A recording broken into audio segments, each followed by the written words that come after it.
Excited for today. We're going to talk to Casey Dworkin of Sylven New York, who is a plant-based luxury footwear company that transitioned from leather to vegan leather. So I'm super excited to chat with her today. We're just going to dive into just how she became a designer and founder of this company, but also how she made this transition, right? Because it's difficult to vegan leather from leather. So I'm going to let in Casey here. Oh, it's hot today. How are you guys doing? Hope everyone is doing good. Over here, hot in LA. Summer has finally landed. Hi, Casey. Hello, how are you? I'm good. How are you doing? I'm doing well, thank you. Awesome. So excited to meet you and chat with you today. Yes, you as well. I've got a fan going on in the background. I don't know if you see the little reflection there. If it gets to be too much, I'm like trying to angle my body so it doesn't give you like vertigo. Okay. Thank you. I don't see it at this moment. Okay, But excellent. yes, thank you. How are you doing? I'm doing really well, thank you. How about yourself? Good. Yeah, it's finally getting hot here in LA, so I'm just gonna fan myself with this little cardboard Um, box. at least you made it this long. It's been like so up and down in New York. Like we've had a couple of really, really hot days. Yeah, and how's the weather today? I think it's pretty temperate. Today it's like, Nice. you know, lots of rain. So we're supposed to get some rain tomorrow. It's getting a little grayer, but no complaints today. Awesome. Oh, well, thank you so much for chatting with us. Well, just me today. My co-host is in Portugal. She's exploring, so it's just going to be you and I discussing. That's a perfectly good reason to not be there. I respect Right? that. I know. I was like watching her story, and I'm like, wow, it looks so beautiful over there. Wow, very cool. Yeah. Yeah. Yeah, let's just dive right in. So you have this beautiful luxury footwear shoe company that creates these beautiful styles. I've been loving everything that you've created with all the vegan leather. Tell us about how you got started with your company and just what led you to footwear design. Absolutely. So my company is called Sylven New York. It's a sustainable luxury footwear brand. And I have been working in the professional footwear industry for the last almost 10 years. I love shoes. I really wanted to be in the shoe industry. And I also happened to be born on Earth Day. So Oh, I kind amazing. Yeah, so April 22nd. And as a kid, I got really into environmentalism, I think, because I felt so connected. A, I love nature, but B, having this kind of Earth Day birthday, like I would spend my birthdays like planting trees and like leading like community like cleanup gatherings. So like from a young age, I got really invested in like how to be more active in, my environment and like really how to make my community more involved as well. And then totally Yeah. separately from that, like was enamored with fashion and never even thought that I could combine the two. Because growing up as a kid, there really was no example of what sustainable fashion is. So Yes. now I Yeah. feel you Do you can't. know? Yeah. Exactly. No, go ahead. Oh, sorry. I was gonna say, do you know like what the history are? Would you happen to know when like the first like sustainable like shoe company came out? Would you happen to know that history? I mean, it's tough to talk about sustainable footwear specifically. I mean, I guess Stella McCartney has kind of led the Mm, charge. But even more so with animal activism, yes, she's definitely been doing a ton of sustainable material development and has been kind of at the forefront for a while, but she's kind of more like a luxury house and she does do footwear. But whether or not yes. I would count all of the things she does as like sustainable footwear is kind of a more nuanced conversation. But she was definitely one of the pioneers to be kind of thinking about things in a new way. And then when it comes to footwear, it's really hard to say. I mean, kind of a lot of people have kind of emerged around the same time. A Hmm. lot of sneakers, you see a ton of sneaker development, and brands like Rothy's and Allbirds. Yeah.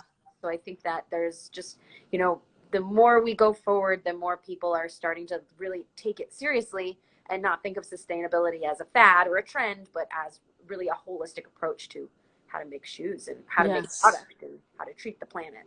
Yes, for sure. That's definitely what we want to see. I'm on the same boat as you. You know, it's everything to me is about supporting sustainable businesses. It's like the only way that we're really going to make like a change.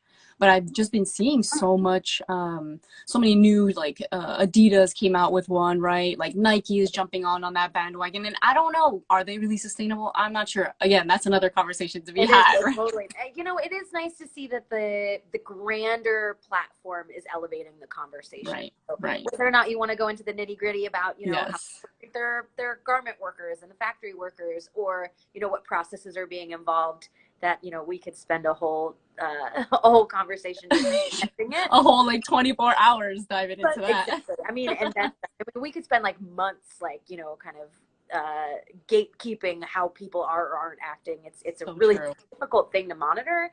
But I do have to say, like, when you get brands like Hermes is working with a mushroom leather, Mm. Adidas is working Mm. with mushroom leather, H&M was working with cactus leather. Like, when you get these Hmm. colossal brands starting the conversation, it makes it easier for emerging brands to say, like, hey, like, this isn't just a fad. We've been working on this Right. for the last few years.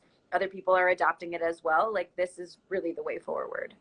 Yes, so true. Yeah, yeah, definitely agree with you there. It definitely starts the conversation and does make it easier and just, just more acceptable, right? So the Yeah, term sustainable fashion is becoming a household term. People are exactly. finally accepting and understanding it. And that's because of like these big companies doing it and just putting those marketing dollars behind those particular terms. Definitely, definitely. So, you know, it's helpful in some ways, it's harmful in some ways, but I try to think about it as kind of a net positive and then try to figure Yes. out how we distinguish ourselves in the conversation and how do we talk Yes. about sustainability? Like, what does that term kind of means nothing.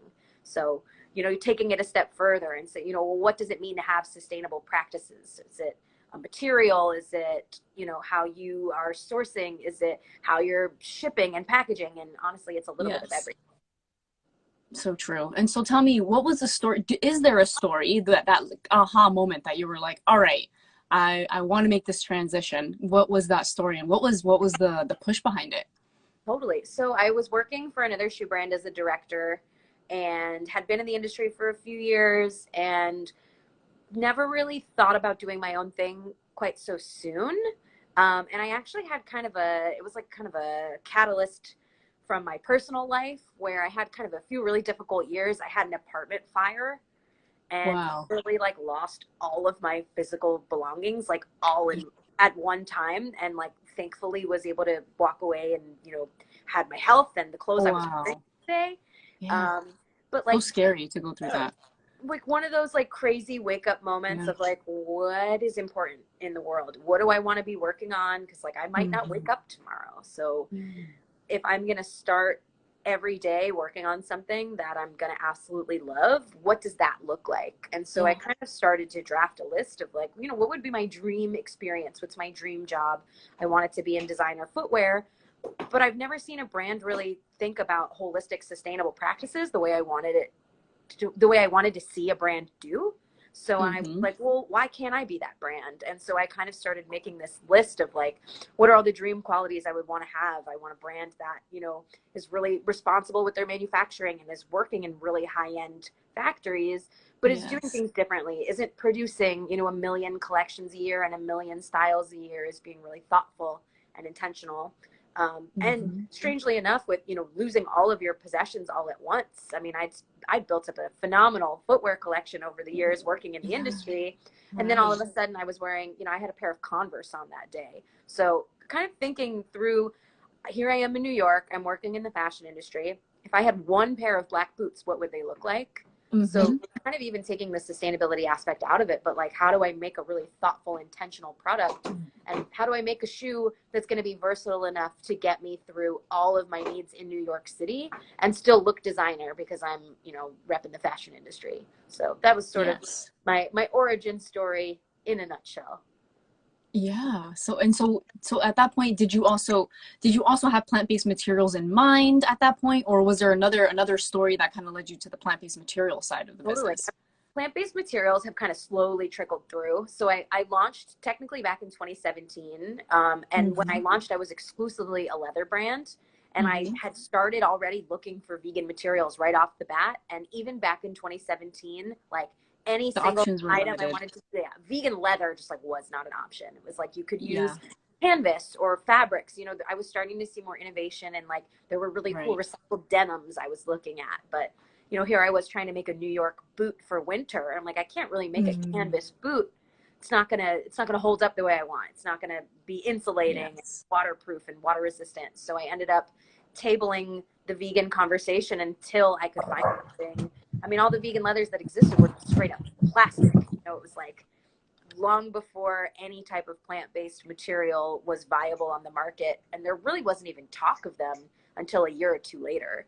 So it has been a slow development. I've just constantly kept my ear to the ground and had a really set specific like criteria list of any type of material I work with. I want to understand its origin. I want to know where it comes from. I want to know exactly where and how it's sourced. I want to understand its impact on the environment. And plastic is just a no-fly zone for me. I don't work with virgin plastics in any capacity. So it kind of took the industry to step up and say, we're working on building plant-based materials. And in 2019, I finally was able to source apple leather, which I still work with, still Yeah. love. And Yeah. so I've been adding more and more to the roster just kind of as new developments happen. So it's interesting to be a designer while the material market is kind of booming, because I'm kind of dependent on my suppliers and their innovation. So, I mean, it takes all of us collectively to say this is something we want until we see the full industry start to shift and develop around it. Yes. Yeah. Well, thank you for being so thoughtful and how you source your materials and really doing that extra work, because it's not easy, and really, and thank you for just taking the steps to really create a thoughtful brand, because a lot of people take the easy route out and just, source from here, source. They don't ask questions, and they don't push for transparency from their suppliers. And Totally. that's so important. And, but, it's that extra level of care that it makes Sylvan so different.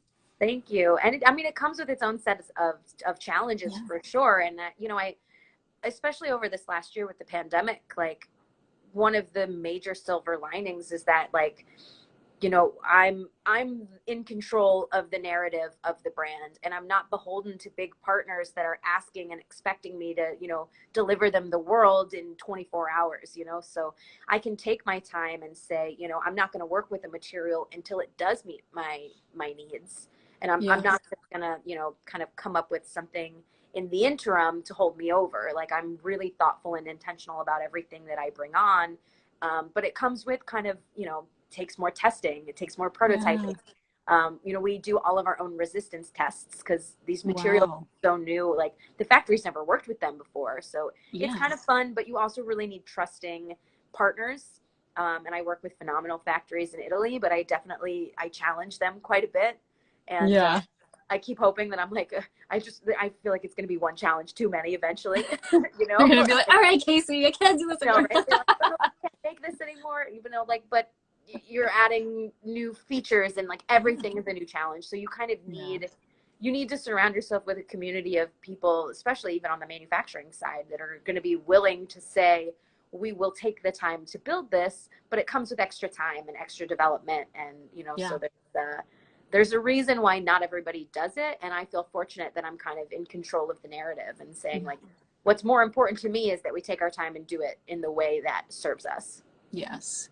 So what were the first steps, the big steps that you took from transitioning to, regular, was it called regular leather or animal leather? Yeah, now that I'm fully vegan, I feel like I'm more comfortable calling it animal leather. Like I Yeah. was saying, like, genuine leather, real leather versus vegan leather. But Yes. even still, it's like, we were working with the most sustainable versions of leather that existed. So we were Mm. working with, it was animal based, but we were treating it with plant based materials, so it was staying biodegradable. And then even vegan Oh, leather, like interesting. vegan leather is like its own, like pretty much anything that isn't made from an animal based product that's a like mimics leather is vegan leather. So I try to use like plant based leathers or bio based leather as my terminology, because I don't work with anything that's not of that caliber. So Got it.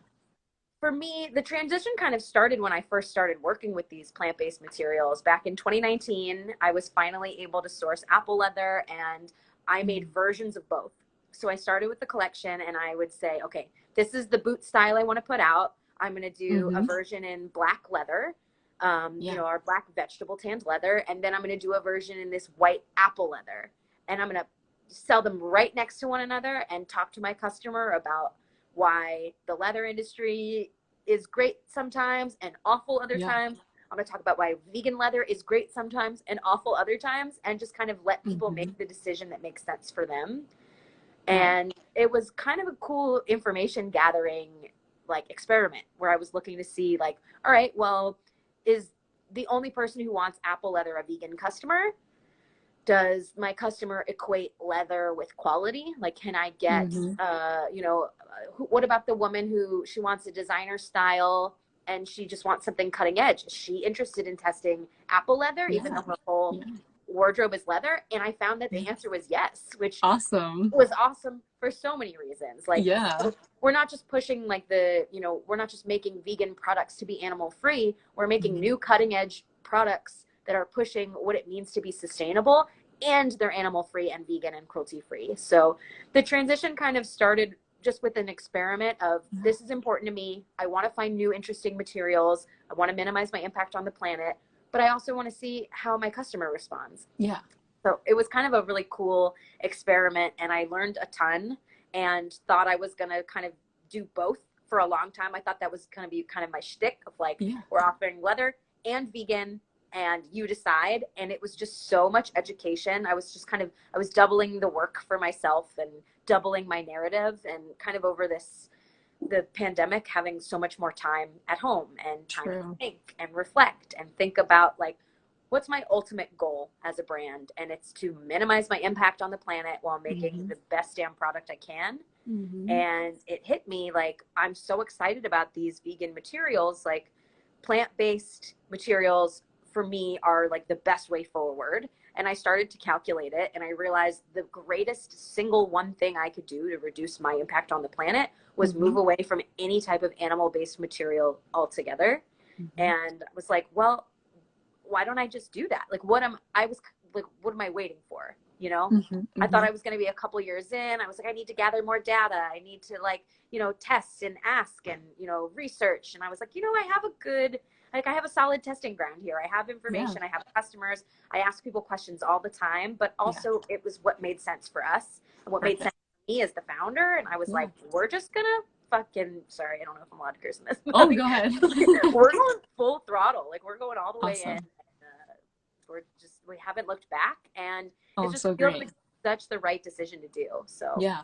And what about like, are your shoes or any of that collection, are they available in stores as well in New York? How did you approach buyers like with the collection? Did you just take them both? How did that work out?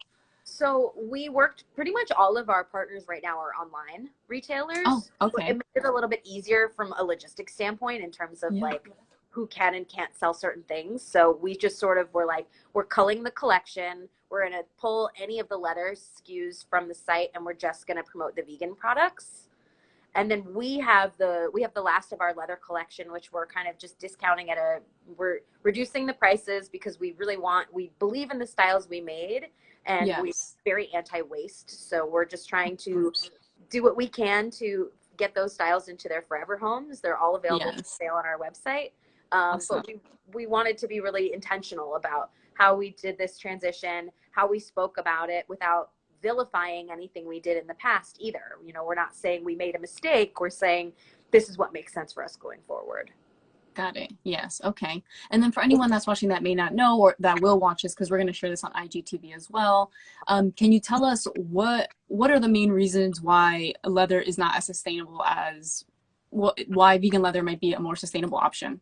Totally. So this is one of my favorite things to talk about, and I'm going to get hyper specific because if you just look at vegan leather versus animal leather, you can ask 10 different people and get 10 different opinions. So I'm going to focus specifically on vegetable tanned leather versus plant-based leather, which those are the most sustainable versions within each category. And understanding that vegetable tan, tell our listeners like what that means too, because I know one of the main reasons why leather is so toxic is because of the chemicals that they use to preserve it, right? To tan it and to preserve it.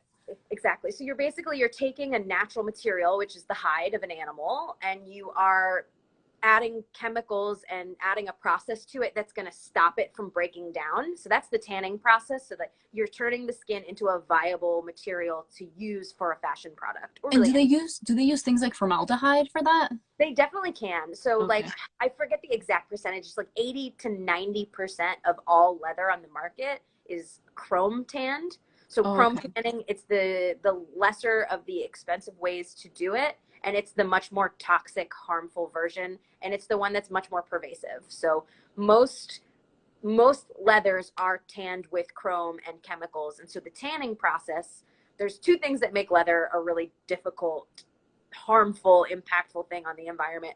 The first is the raising of the animal. So like the amount of resources and energy that it takes, they've got this land, it's livestock essentially. So it's really comparable to the meat industry when you start to look at what are all of the implications. And, you're looking at land degradation, deforestation, animal cruelty, which is a big thing, obviously, in the vegan community. But it's been interesting to kind of look at that as somebody who had been working with leather in the past. So first thing is you've got the raising of animals. And the second thing is you've got the tanning of the material, which is super chemical intensive, very water intensive. So if you look at the resources needed to create leather versus vegan leather, the resources are, 3 to 4 times the amount for leather. Wow. So that was kind of the first impetus for me to be like, if I can eliminate any of that, like that's already reducing our impact like astronomically. But in terms of vegan leather, like vegan leather doesn't always mean that it's sustainable. So that's another point that I'm always trying to push when it comes to plant-based leathers. Even plant-based leathers have synthetic materials in them. And so I like to be transparent that like there is no perfect solution. But when it comes to a plant-based leather, you're talking about working with, for us, we work with food waste. So apple leather, you're not even just taking, you're not even just growing something specifically to be used. It's really the waste from the food industry. Yeah. And then in terms of like organic food waste and how that breaks down, like actually organic food waste is responsible for like 8% of all greenhouse global gas emissions. So even though it's a natural sounding product, it's not in an environment where it can naturally break down. So you're able to take that organic waste and then reuse that as it's, as a more circular process. And so for me, when I looked at it, one of the downfalls of vegan leather is that it doesn't have as big of a lifespan. And that was kind of the tip I was on for a long time. I really enjoyed working with a natural material when it's treated without any chrome or toxic chemicals. And we were working with things like spruce and oak and things that were allowing the material to break down at the end of its life. Yeah. Almost all vegan leathers, even the plant-based and bio-based leathers, are not going to biodegrade at the end of their life because of the synthetic materials that are used with them. Even still, knowing that the end life is not as great or that the material might not last as long, the impact is still 3 to 4 times greater for leather usage. And shoes are so complicated anyway. Like for a shoe to, like a boot versus a sneaker, you could have 60 to 100 different components in a boot or a shoe. Wow. So you're talking about, if you want that entire shoe to have a positive, end life, if you're thinking of the cradle to cradle, there's already so many hurdles and so many little components in there that the best thing that I realized that I could do was try to be as intentional and thoughtful as possible. Because as it stands, there is no perfect way for that shoe to break down. Yes, got it. Okay. Yeah, so tell us, so we'll move into our next segment. And for anyone that's new that's watching, we're the Conscious Kitchen podcast. We're talking with Casey Dworkin of Sylven New York, and we're just discussing transitioning to plant-based materials, her path, and how she really did this. We are a podcast that just released an episode yesterday. We have a new episode on investing, and so if you're looking to learn investing tips, please go over to Apple or Spotify. Our podcast is there, and there's so many great investing tips from Investing Latina, so we can support Latinx creators as well. So yeah, I'm totally gonna tune into that. Yes, thank you. Yeah, check it out. It's our news episode 36, just came out yesterday. Very cool. And so I'd love to chat about other people that are interested in maybe doing this type of work as well, so looking to transition their business into maybe having plant-based materials. After this, you've started this journey, what kind of advice and feedback do you have for someone that wants to do something similar? Well, I would say it really depends on your goals. So plant-based materials are fantastic. I think anytime you can use a more sustainable material, I'm always all for it. So I would say kind of look at what you're working with currently and look at your material suppliers and ask questions. Ask about the origin. Where do these come from? Like all of my material suppliers are certified, and there's a ton of different certifications. It can be really difficult to keep track of, but ask your suppliers, how do they deal with waste and water management? Like, what are they working towards? Do they have any specific future goals in terms of, are they working with clean energy? What's the breakdown when you look at the composition of what the material is made from? Like, there's so many ways to be sustainable, and it's tough. It's honestly like there's greenwashing that exists in the material aspect of things too. Like when I'm Yeah. looking through my vendors, you know, people will say, oh, we're sustainable. I'm like, well, what does that mean to you? What are you working on? So kind of getting specific, ask about the practices, and then just kind of keep an open, like, I'm constantly sourcing. So like I say, it's a perpetual process. So even though I work with materials I love, I'm always looking to see what else is available and to see how can is there something I can make a change for? So like my heels that I work with, almost all heels, especially if you're working in the vegan space, if you see a heel that's covered in a material, it's always plastic. Plastic's durable, it's cheap, The and inside, the the actual inside of the uh-huh. heel. And it was all virgin plastics. And I was like, I don't want to make a virgin plastic heel. What are Yeah. my other options? And a Yeah. lot of suppliers were like, well, we can't really recycle the plastic because then on a molecular level, like it might break. You know, Mm, it has to support the weight of the body. So shoes can be really complicated. And it took right. me a little while. I just didn't work with heels until I could find a heel supplier that was able to use a circular process.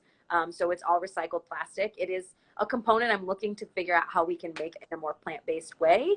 But even still, like, look at what you're using, figure out where you can make changes, and kind of you just shift and adjust as you go. So, you know, every season you can get a Mm, little bit closer to that finish line of, you know, how do you make the best version of what you're putting out that you can. And yes. don't let perfect get in the way of good.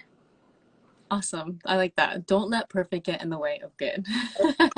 It's just like a whack-a-mole of problems where, like, you know, try to do one thing and then you're like, but that uses 10 times more water, but that's not circular. So, you know, it's like Yes.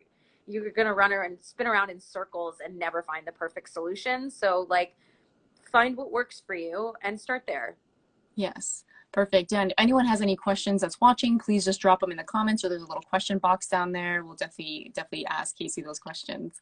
And then I wanted to know, so you went with apple leather. And so a little bit about apple leather. Apple leather, it's food waste. And when you say food waste, what does that mean? Like, is it coming from the farms? Like, where how is it like, how is it waste? So there's a region in northern Italy, it's called Tyrol, and they are the Okay. largest producer of apple food products in the entire European Union. So we're talking like juice, jams, like Wow. edible apple food products. Got it. So they produce, because they're the largest producer or Yeah. exporter, they have a ton of food waste. We're talking about like skins and cores and seeds, like the parts of the apple that they can't use to make juices and jams. So that Yes. is all getting discarded. And instead of that sitting in landfill and not breaking down properly, we're Mm-hmm. actually taking those wastes and using them as the base product for the apple leather itself. So Wow. the cores and skins, they get dehydrated and dried, Yeah. and that gets bound to a fabric. This is where some of the synthetics come into play, because you have to have a little bit of synthetic material combined with the apple waste itself so that it makes Okay. structure, and it has to be durable enough to support your weight as you're walking. Mm-hmm. But every season they're getting closer and closer and higher percentages. I believe right now we're at 50% organic apples as Oh, the wow. component for apple leather. It's enough that we literally have to declare apples on our customs forms when we import them. Wow. I love Which that. is They're like, what? do, and yeah, they're like, wait, what do you mean? I'm like, Then they take it out and they like smell it. Does it smell like apple? it doesn't. It actually has no Okay. scent, which is, I mean, especially as somebody who's worked with leather, like one of Yeah. the tells of a beautiful, you know, Italian leather, any nice high quality leather is, you know, you smell it. It's very tactile. So Right. it's interesting. And I always want that people always feel awkwardly smelling things. And I'm like, no, no, no, no. Like give it a whiff, like touch it, feel it, smell it. It's Yes. very different than leather. It honestly can feel really similar, but it really has no scent. Awesome. Okay. And so were there any runner-ups to apple leather, and what were the three runner-ups if there were any? Well, when I first started working with apple leather, there were really not even too many other options that I kind of used as runner-up. So like at this point, I'm talking to a lot of different suppliers because my goal would be to have like a full range of plant-based leathers. Like I would love Yeah. to offer the same style and be like, this is apple leather, this is cactus leather, this is mushroom leather. Um, Yeah. But I Have mean, you even felt the cactus leather? What's the cactus leather like? I haven't worked with it personally. I've like Okay. and held swatches. I hear it's pretty similar to Apple in terms of like it looks and feels very close. And I think the Yeah. process of making it, pretty much all plant leathers, like there's mango leather. I'm reading about banana leather. Wow. Pineapple leather was kind of the very first Right, the plant-based leather that Pinatex. I became familiar with. And Hmm. Pinatex, they were like the first plant-based leather I tried to source. And I decided aesthetically it didn't work for the types of styles I Yeah. was working with, which is another Yeah. reason I went with Apple, because I felt like, especially at the time, offering real, animal-based leather versions as well, I wanted Yes. them to sit side by side and be like visually indistinguishable. So I ended up choosing Apple because of the look and the feel. I also love that it came from a northern region of Italy. All of my Yeah. factories are based in Italy. So then you're also talking about having a leaner supply chain. So there was, Yes. it's So just they don't like have to be shipped from so here to there. exactly. Like I literally visited my factories and my head of production was like, "Oh, well, let's go to the Apple leather supplier." We just hopped in her car and drove 45 minutes north. Oh my So, gosh. So nice. which was Yeah, awesome. that's Like I love visiting all my suppliers. It, to me, is like I feel like a kid in a candy store. So, yeah, that's so awesome. And yeah. so did you have to change suppliers? So when you went from using leather, or were they able to just like pick up using Apple leather, or did you have to find someone that specifically worked with that material? So I switched my production as I started creating this very first line of plant-based leathers. And it took me a couple, like, it's almost like dating a little bit. Like I went on a couple dates with a couple factories and a couple Yeah. of them weren't the right fit for me. So Yes. it was a process of just, finding somebody that was willing to say, we've never worked with this material before, but we'll try it. So, finding this, I found a phenomenal factory that was just saying like, we need to add an extra seam here, or, this isn't going to bend the same way. So kind of that give and take, Yes. which has been really helpful for the design process. Yeah, understanding that. Did you have any manufacturers that were like, no, Apple leather, I will not work with that. Oh, absolutely. I sat in a meeting and it was in Italian, so at least there was a language barrier a little bit. I Yeah. understand a good amount, but I watched this man. I'd done my first round of samples, and I was sitting down like trying to place an order with the factory, being like, Yeah. I'm going to give you my business. Yeah. And I just watched him. My head of production is Italian, so she speaks fluently. Oh, amazing. And I just listened to him look at her, roll his eyes at me, and say, I'm not going to make these plastic shoes. Yes, And I yes. walked out of there. We got in her car, and I was like, we shouldn't work with this guy, right? Like, that sucked, right? We didn't like that. She was like, I don't know. Maybe it was fine. And like 10 minutes later, she was like, yeah, no, that didn't go well. Yeah, yeah. It's like he didn't believe in like the mission. It's okay. Exactly. And you know what? It's not for everyone. I'm not going to try to jam it down anybody's No, if it doesn't for work for them. sure. But like, Yeah. just like anything, if you're not met with support and excitement, especially by the person who's in Yeah. charge of your product, like they had so much power in that relationship that I was like, let's find someone else. Yes. Yeah. Yes, so true. I mean, yeah, you might as well. It's you really want to work with people that are really going to believe in you. Like you said, the manufacturer that you're working with now, they'll tell you if they need some extra seams, or they'll really have that conversation. They're really trying to produce this beautiful shoe for you, so which is so important. Exactly. The Italians take amazing pride in the work that they make, and Right. they have been at the forefront of footwear production for Yeah. centuries. And Yes. so they want to make sure that they're happy with the quality of product that they're putting out as well. So Yes. there's a Yes. little bit of give, a little bit of get. Yeah, and that's why I asked. I was like, was there anybody that was just like, no, I Oh actually yeah, figured out how to there fix them. definitely were. And then I said, okay, no, thank you. Yeah, no worries. That's all So good. we have a question from Brittany. Thanks, Sure. Brittany, for the question. She says, does the type of, oh, it might be frozen. Hold on a second. Did I freeze? No, I think you're good. Oh, okay. Yeah. Okay, sorry. Okay, so Brittany asked the question. Thanks, Brittany. She says, does the type of apple make a difference when making apple leather? That's a really good question. I would assume not. Yeah. Although I'm not even, I should learn a little bit more about like the apple species that we're using in the Yeah. northern region. I'm not sure if they have just one specific type, whether it's like a gala apple or like a red or a pink lady. Is that Yeah, like pink I ladies, should and be up on my apple there's so there's many so many apples. different like breeds of apples. So I mean they are really specific about using the ones that they're already working with. So I would Got assume it. it's, predominantly one type. But even just knowing that they're like, you can make plant-based leather from mangoes and pineapple leaves and cactus. So I think it's a little bit more about the process and the drying and less about the species. But Got it. that's a really good question. Yeah, I love that question. That'd be Yeah, cool, like if you find out what species, kind of almost like put like an image of that species like somewhere absolutely. on the web page to be like, oh damn, that's the shoe and that's the apple. I like very often just have apples in my apartment to just like throw into a shot. Or Yes. like I'm making apple like food things constantly because I always have apples around because I'm using them for props. But Yeah.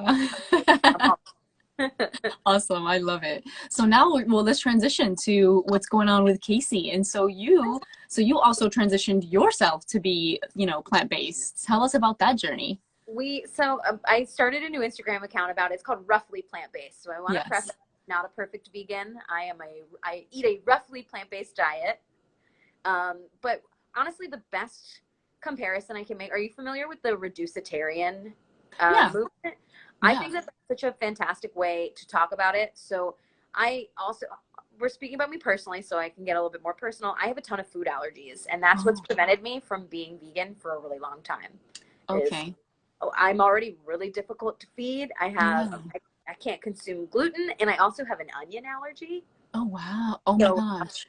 onions, That makes scallions, it leeks, difficult. chives, shallots. So like, if I go to Wow. a plant-based or vegan restaurant, I'm like, if you guys are serving like vegan onion rings or, seitan, like I'm SOL. So Yes. I already am, when I'm outside of my home, I'm sort of saying like, I follow the rules as closely as I can. Inside my home, I'm super plant-based. I've been making all sorts of swaps and have been really loving trying new things, and so similar to material innovation. Like the plant-based food space right now is exploding. It is so Yes. cool to find like Mm. plant-based cheeses and plant-based meats and interesting alternatives, and it's been really fun to cook more and take that on.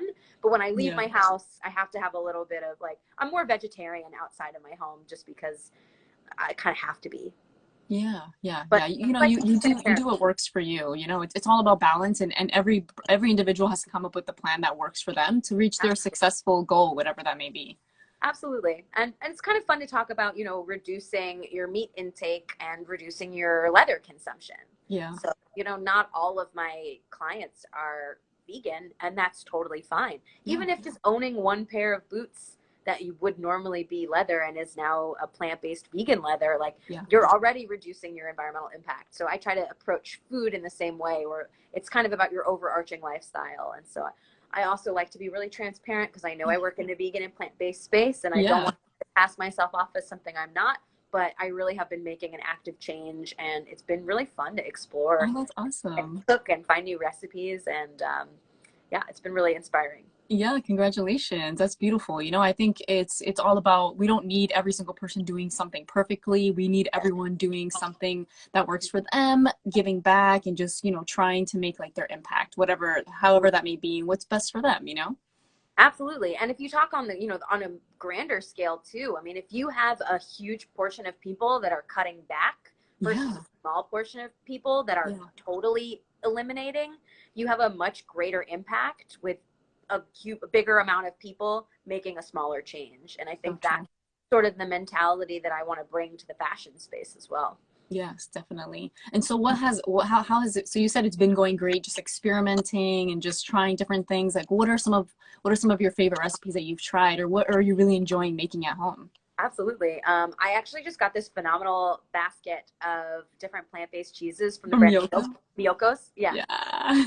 And I know, sorry, I've been stalking you. So I was oh like, my God, I love all those cheeses. blown away. Like I fed them to my boyfriend. I fed them to the guy who works with me, like meat eaters. That I'm like, Yeah.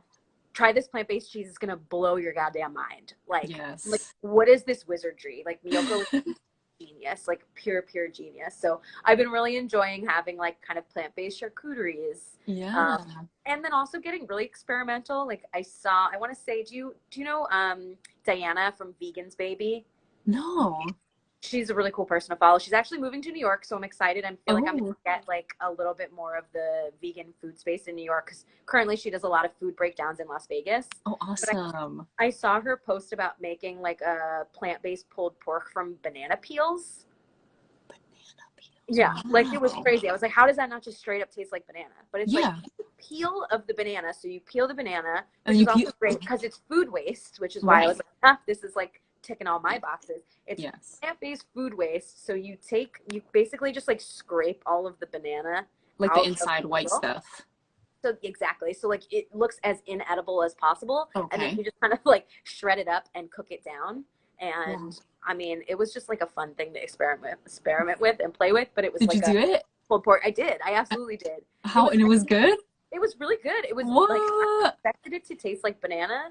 I feel like what I was missing was a little bit of liquid smoke. I think that, Oh, but I did like some barbecue sauce, some paprika, so you get a little spice. But like wow. that was a fun one because I always keep bananas in my apartment, and Yeah. like what a great use of the peel. So Such a good idea. I definitely got to check that out. And now that you mention it, so yeah, she does like there's like some sort of restaurant thing in Las Vegas that she does, yes, right? yes, Yes. and I hope she's going to be bringing it to New York because now I'm Oh, that's wow. exciting. So, Oh, yeah, I gotta try that. I gotta check it out. So everyone go over there and check out this plant what's it called?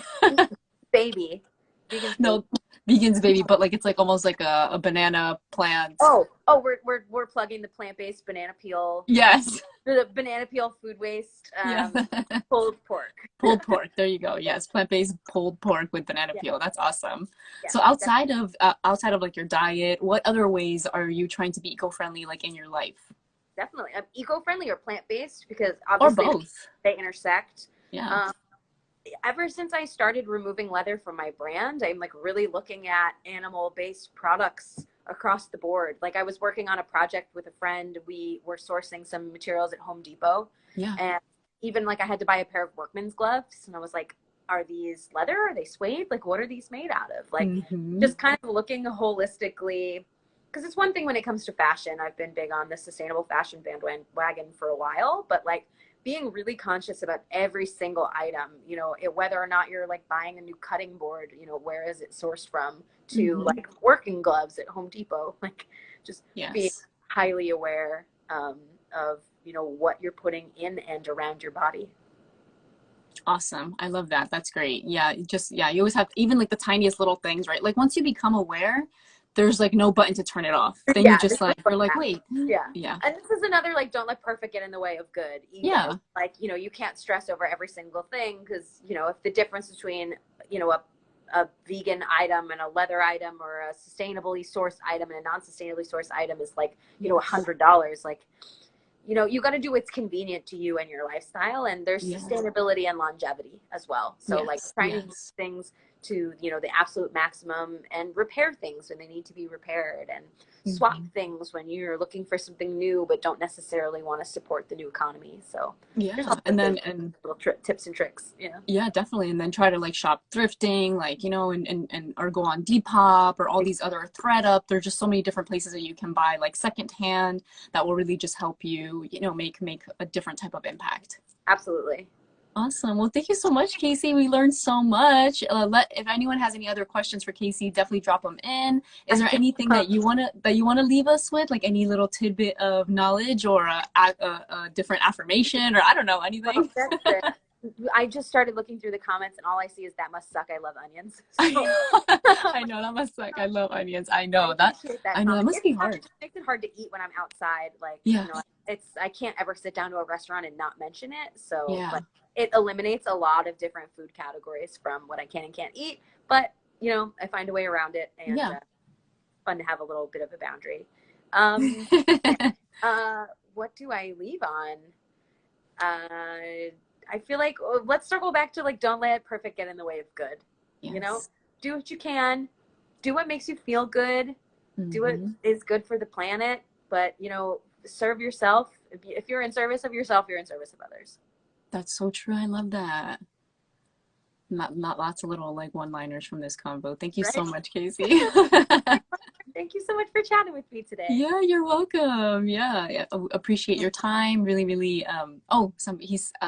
Also allergic to shallots, onions, shallots, leeks, chives, scallions, ramps. Ramps are like, I don't know, they're like big in the like farmers market community. It's like a seasonal onion. So Yeah. I get to talk about ramps for like a couple months out of the year. But Thank you for asking. Yeah, he's like, what about shallots though? Shallots also. I know they're a no go. I can't eat garlic, which it's not all alliums. It's just the onion family specifically. So So funny. at least we got garlic. Yeah, yeah, dude, definitely. That's definitely a good one to at least you can still eat that one. Definitely. Well, it's so funny. I love that. Dang. Thanks, organic survival. I'm doing my best to survive, but Yes. I get by. Yeah, I mean, yeah, you're thriving, so you're doing things right. Everything Maybe is it's all going the lack well. of onions. Maybe everybody should get more onions. Right? I'm That's just so kidding. We funny. love Well, onions. thank you, Don't get me Casey, for your time. And wrong. we're Thank the you. Conscious Kitchen Podcast. Again, we released a new episode on investing yesterday. It's in the link in our bio. Please go over there and check us out. We're also still looking for a few more sponsors for this season. We have a few more episodes coming out. So if anyone knows anyone that wants to sponsor a podcast, definitely hit us up. Our email's all on our website and that's consciouskitchenpodcast.com. And yeah, so thank you so much for your time. We'll be back here next week at 11 a.m. talking to Sabrina from New Jersey, who opened a zero waste store. And so we're just talking to her about her path with that. And thank you so much, Casey. Thank you. See ya. Thank you. Everyone go follow Casey and check out Sylven New York. The tag is right here, right at the bottom. Right on. Have an amazing day. You too. See you guys next time. Bye.